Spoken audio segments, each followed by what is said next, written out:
Same thing I've been doing for over 4 years now. I'm actually on my 5th year with the company. But I wanted to start off with the cash flow quadrant, and this is actually the book I read that got me out of teaching and started to do my ventures in entrepreneurship as well as real estate investing. Now, most of us have seen this before. It's by Robert Kiyosaki. We've got our job in the employee quadrant. Now, what we do is with our part-time efforts, if you've got your job, I do tell you to keep it, but we focus on 2 different massive streams of income in the self-employed quadrant as well as the business quadrant. So we're going to focus on both of those, and then what we do is we take our money and we move it into the investing side, or the investing quadrant, and that's our passive income. So what we do is, in a part-time effort, take 2 massive and move it into our passive. So again, we've got 2 massive streams of income that we're going to be talking about, as well as a passive. Now, this is all in due time. This is not all immediate, and we're going to take it in chunks.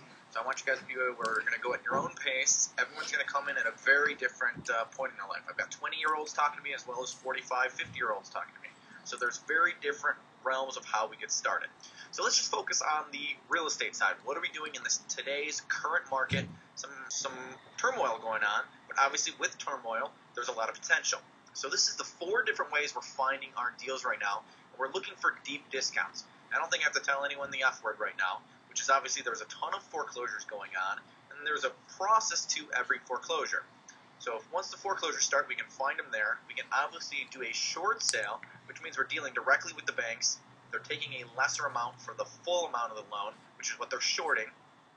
If we don't get it into that period, then it moves into an auction, and now we can buy it directly at the auction. If we don't get it before that date, once it's gone through the auction, it is actually foreclosed on, and then it becomes an REO, or a bank-owned property.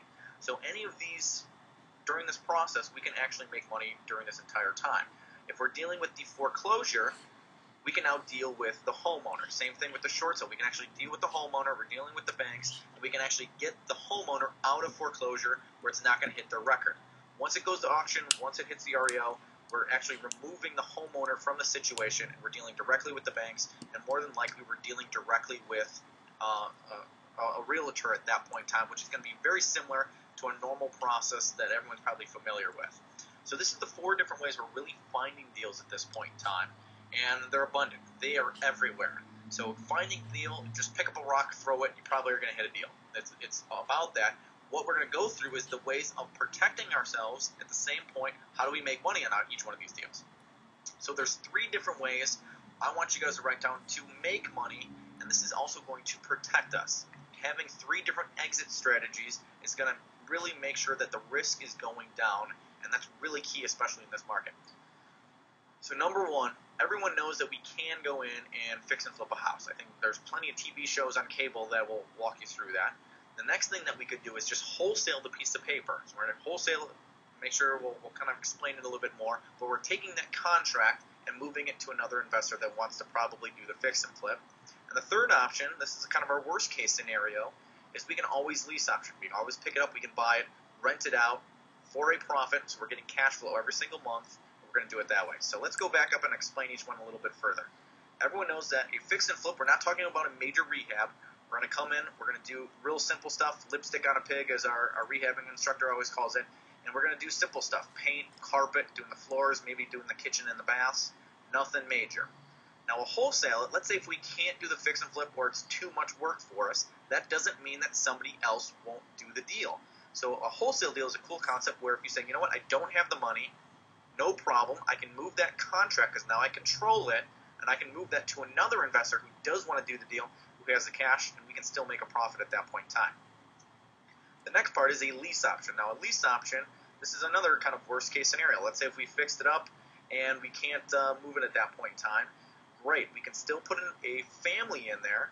This is always the fun part where people are always looking to move into a house. They don't like the apartment, especially once they start getting all the, that family, move them into the house, and we're checking their credit, and the idea would be in a year or 2 years, they're actually going to purchase the house. It's not a rental situation because they're actually going to pay a lease option fee, so they're going to purchase that process with some sort of payment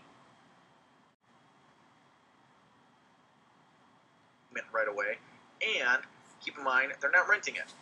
They're looking to move in and buy it at some point, so they're going to treat your house a lot better. Now, every single one of these, we are making money. So the way we're looking at 3 ways of making money is each one of these, we better make a profit.